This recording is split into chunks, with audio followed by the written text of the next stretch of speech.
अपने गांव में इस मिट्टी से इतना लगाव है तो मेरी जन्मभूमि है।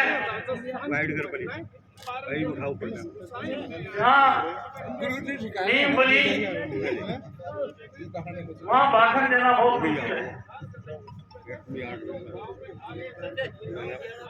मैं सभी का हृदय से धन्यवाद और अभिनंदन करता हूँ।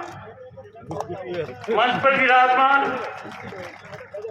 राजस्थान सरकार की सम्मानीय प्रतिभाशाली मंत्री ममता भूपेश जी, अपने यहाँ से सांसद नरेंद्र जी खिचड़, जिला प्रमुख अश्विनी कुलैल जी, प्रधान पंचायत समिति चिरावा इंदा टूडी जी, खटाना ग्राम की सरपंच सुबिता जी और मंचा सिंह डॉक्टर सुदेश धनखड़।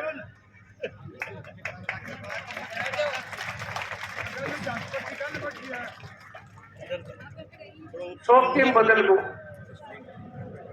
पूरी तरह बदल गो। आके देख लो, महिलाओं की संख्या 5 है और मैं खिचड़ साहब माइनॉरिटी में, जो हिंदुस्तान को बदल दो स्वरूप है। और यो बदलाव आके ही खुली, यो बदलाव देश में ऊपरतानी है। देश की सबसे बड़ी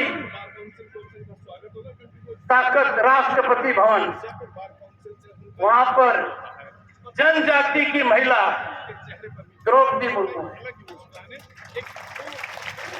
ऐसा इतिहास में पहले कभी नहीं हुआ। मुझे सौभाग्य मिला था, उनके साथ में राज्यपाल भी था। बहुत ही सलीके वाली, विद्वान और सदा अपने काम में लगी रही। ये देश का ऐतिहासिक बदलाव का संकेत है। कभी कल्पना नहीं की थी कि गांव में पढ़ाई की, अपने यहाँ उसमें न बिजली थी, न सड़क थी, टेलीफोन वगैरह तो दूर की बात है, और 6ठी क्लास में जाना पड़ता था। इतना लंबा सफर और आपके पराक्रम और आशीर्वाद से वहां पहुंचना एक बहुत बड़े बदलाव को संकेत देता है।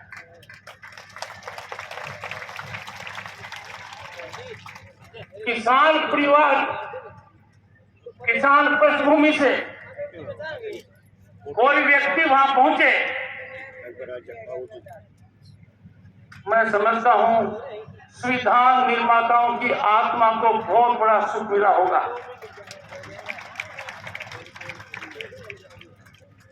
और भारत के प्रधानमंत्री पद पर विराजमान नरेंद्र मोदी जी, जब उनकी पृष्ठभूमि देखते हैं तो लगता है हालात अब बहुत बेहतर होते जा रहे हैं। नरेंद्र खिचड़ जी के बारे में एक बात कहूंगा, ये मेरे लिए बहुत शुभ है। कोई खास कारण है। जब मैं लोकसभा में जा रहा था, संसद परिसर में, तो हम और खिचड़ जी एक ही गाड़ी में बैठ कर गए। और जब मैं वापस आया तो मेरी नियुक्ति पश्चिम बंगाल के राज्यपाल के पद पर हुई। यह घटना इनको भी याद है और मुझे भी बखूबी याद है। कोई दिन ऐसा नहीं गया है जब किसान, गरीब, अनुसूचित जनजाति के व्यक्ति की और किठाना गांव की बात मेरे दिल में न हो। मैं इस मिट्टी को नमन करता हूं। मैं इसी मिट्टी का लाल हूं। जो कुछ हुआ उसका एक ही कारण है, शिक्षा। सैनिक स्कूल में यदि अगर मुझे स्कॉलरशिप नहीं मिली होती, मैं सैनिक स्कूल नहीं जाता, तो हालात कुछ और होते। मैं सभी से आह्वान करूंगा, बुजुर्गों से ज्यादा करूंगा, सबसे ज्यादा ध्यान, सबसे ज्यादा जोर पढ़ाई पर दीजिए। और एक बात का खास ध्यान रखिए, बच्चों और बच्चियों के ऊपर टेंशन मत रखिए, स्ट्रेस मत रखिए। वो जो करना चाहें वो करने दीजिए। मुझे वो दिन याद है, उस दिन को मैं कभी नहीं भूल पाऊंगा, जब 1979-80 में जयपुर में बैंक ऑफ बड़ौदा में गया और वकील की लाइब्रेरी के लिए मैंने 6,000 का कर्जा लिया। आज हालात ये हैं कि किसी के पास कोई भी विचार है, जिसको जमीन पर उतारना चाहता है, तो केंद्र सरकार की वो नीतियां हैं कि उसको 5 करोड़ भी आसानी से मिलेंगे और 25 करोड़ भी आसानी से मिलेंगे। और यह बदलाव मैंने देखा है। जो लोग व्यापार में, उद्योग में आगे बढ़ रहे हैं, उन अधिकांश की पृष्ठभूमि साधारण परिवार की रही है। खिचड़ साहब तो उस समय सांसद हैं जहां सरकार ने 17 करोड़ से ज्यादा गैस कनेक्शन मुफ्त दिए। पर मैं जब संसद सदस्य था, 50 गैस कनेक्शन, मात्र 50 गैस कनेक्शन एक संसद सदस्य को एक साल में मिलते थे। उसको हम हमारी बड़ी ताकत समझते थे। कहां 50 कनेक्शन एक साल के, और कहां 17 करोड़ मुफ्त गैस कनेक्शन। ये कोई परिकल्पना नहीं कर सकता। दुनिया की सबसे बड़ी महामारी कोविड, जिसने न किसी देश को देखा, न जाति को देखा, न धर्म को देखा, न गरीब अमीर को देखा, सब उसकी चपेट में आ गए। उस कठिन दौरान बंगाल के राज्यपाल की हैसियत से मुझे पता है 90 करोड़ लोगों को भोजन मुफ्त दिया गया। उस स्कीम का मैंने अध्ययन किया है और बंगाल में उसको जमीन पर उतारा है। दुनिया के किसी भी कोने में ऐसा नहीं हुआ है। जब देश में इतना बड़ा बदलाव हो रहा है, गांव की हालत आप देख सकते हो। कोई ऐसी सुविधा नहीं है जो गांव में उपलब्ध न हो। अपनी प्रतिभा को यहां उजागर करो, लेट टैलेंट शाइन, और आप बदलाव निश्चित रूप से देखोगे। मैंने स्वयं देखा है, महसूस किया है कि गांव के बालक बालिकाएं शुरू में थोड़ी हिचकिचाहट करती हैं, शुरू में थोड़ा सा डर लगता है, पर कुछ समय बाद सब कुछ उनकी मुट्ठी में होता है। अपने को संकल्प लेना चाहिए कि हमारा देश दुनिया में कितना ख्याति प्राप्त है। जिन अंग्रेजों ने लंबे समय तक भारत पर राज किया, गत सप्ताह उनकी इकोनॉमी को भारत सरपास कर गया। कुछ साल पहले यह सोचना संभव नहीं था। आज भारत दुनिया की 5 बड़ी इकोनॉमीज में है और वो दिन दूर नहीं है जब भारत 3 इकोनॉमी में रहेगा। आर्थिक विकास की जड़ गांव में है। आर्थिक विकास का मूल आधार गांव में है। गांव में यदि अगर हर व्यक्ति स्कीम का फायदा लेकर योगदान करेगा तो मेरे मन में कोई शंका नहीं है कि भारत की अर्थव्यवस्था बहुत दूर तक जाएगी।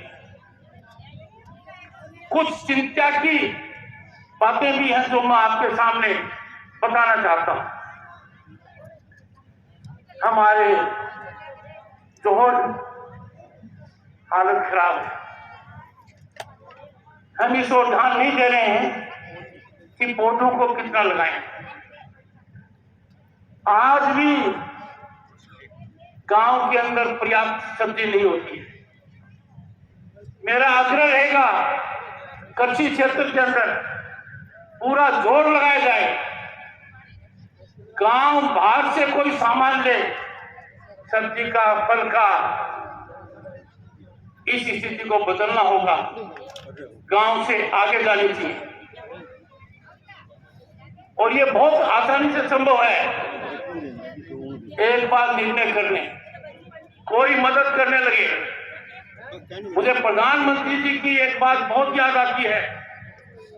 कई बार उन्होंने कहा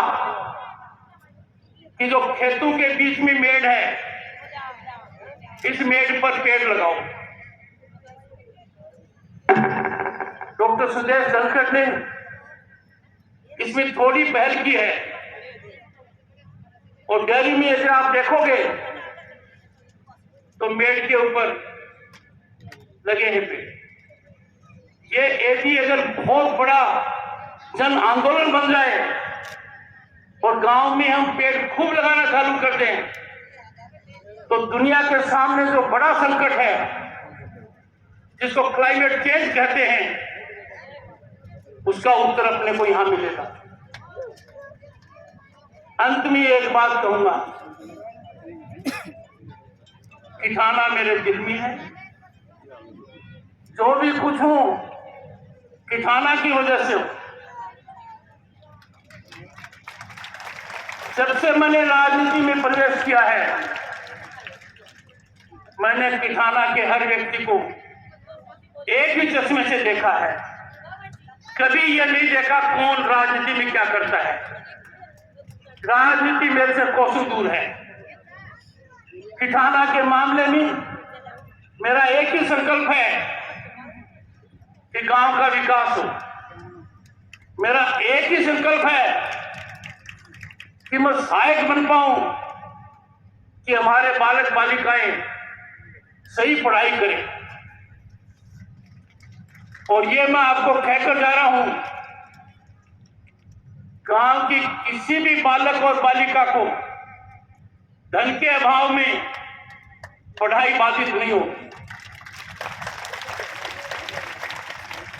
किसी भी हालत में नहीं होगी।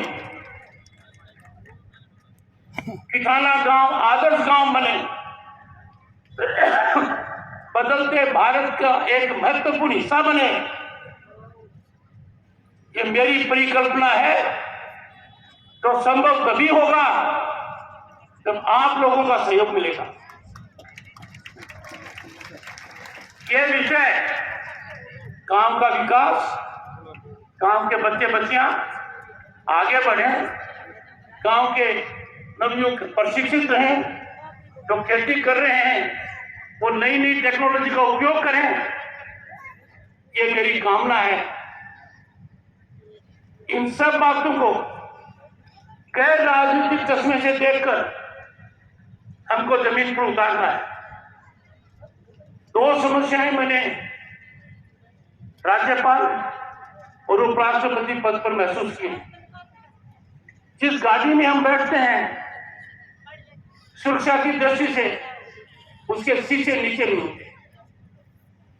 आम गाड़ी के शीशे नीचे हो जाते हैं, बड़ा अच्छा लगता है, वहां से हाथ हिला सकते हैं, बात कर सकते हैं। और ये बुलेट प्रूफ गाड़ियां हैं, इनका शीशा नीचे नहीं होता है। ये मेरी मजबूरी है।